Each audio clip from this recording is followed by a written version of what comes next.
where the media is also weighing in. I'll let you set this up, Joey, because I know this one's close to your heart. Yeah, so for those of you that don't know, Section 60 in Arlington is essentially where all of the killed in action are buried from Mine and Pete's War, the 20-year war, Afghanistan and Iraq. And it's very well known to us, and it's something that's very near and dear to us. I've seen Westboro Baptist Church protest there. I've seen a half dozen of my friends buried there. And essentially what has happened is President Trump was invited by the families of the 13 Afghanistan heroes that were killed at the Abbey Gate to come and present a wreath. And then afterwards, he was invited to visit graves.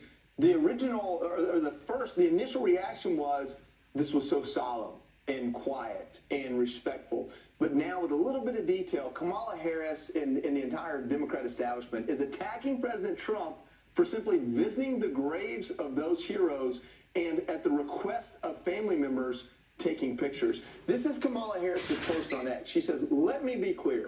The former president disrespected sacred ground, all for the sake of a political stunt.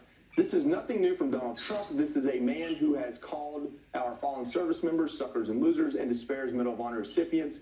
This is a man who is unable to comprehend anything other than service to himself. First of all, there's a lies in that statement. But to put those on the side for a minute and just look at what she said about how he disgraced or dishonored a solemn place. Ma'am, he showed up to Arlington National Cemetery. And where were you? These service members died, apparently, while you were the last person in the room making decisions that led to their death. I've never heard you utter their names. I've never seen you meet with their parents, many of whom invited Donald Trump to be there. I've spoken to their parents. I've met them and shaken their hands and hugged their necks. Where the hell were you on that day? And all you want to do is make a political point out of it. You're the one making this for show, and that is absolutely dishonorable. Well, you spoke about the parents, and here's what they had to say. We invited President Trump. We are the ones that asked for the video and the pictures to be taken. President Trump has been there for us from the very beginning when our son and the other 12 of his brothers and sisters in arms were murdered due to your negligence and uncaring attitude towards our military. Why did we want Trump there? It wasn't to help his political campaign. We wanted a leader. That explains why you and Joe didn't get a call. Vice President Harris, I ask you, why won't you return a call and explain to us how you call my daughter-in-law's death a success? Vice President Harris, why will you not express your condolences yourself? Why have we never heard from you?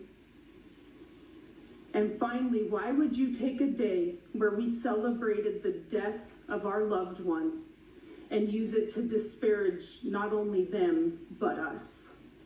Because this is heartbreaking, but I want to ask you, Pete, just from a political perspective, why the heck would Kamala Harris weigh in on this when she has blood on her hands here? This is, I just, from a political point of view, this is dumb. Well, their entire premise of Joe Biden's campaign and hers is predicated on hoaxes about Donald Trump, right?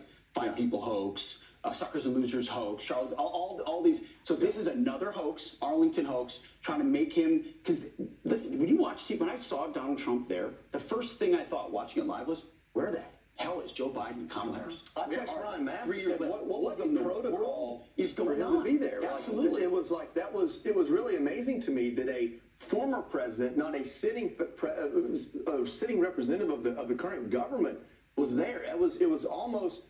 Exactly. So why weigh in on it, Joey? That's my question. Yeah. Like, what? Like, this just brings up Afghanistan for them. They think they can make it all about him again. That's their political. It's not going to work That's this the time. same. I don't think so either. They're working. flailing on this, but they've counted on hoaxes that then get perpetuated by the media to create a caricature of Donald Trump when these families know the real deal. Yeah. And what everything Joey said is true. He was invited, he went, and then based on anonymous sources, they're trying to smear him as someone who disrespects. By the way, Joe Biden has a campaign ad that puts him in Section 60 from 2020. Like, if this is so terrible, they've done the same thing. but they just did it for their own political benefit. He did it. You know who wanted He the did it cameras to there? console. You know who wanted the cameras there? The families. Yes. Yeah. Because the families want people to not forget what happened to those 13. And they're deeply hurt that the Kamala Harris Biden administration has forgotten them. I think it's so important to note they've never said their names. They've never called them. They won't return calls. Just real quick, just to put it in perspective, 13 died, and within hours last night of Kamala Harris's tweet, 6 parents of 5 of the heroes posted videos within hours. That shows you where the support is among those Gold Star families. Absolutely. And he showed up.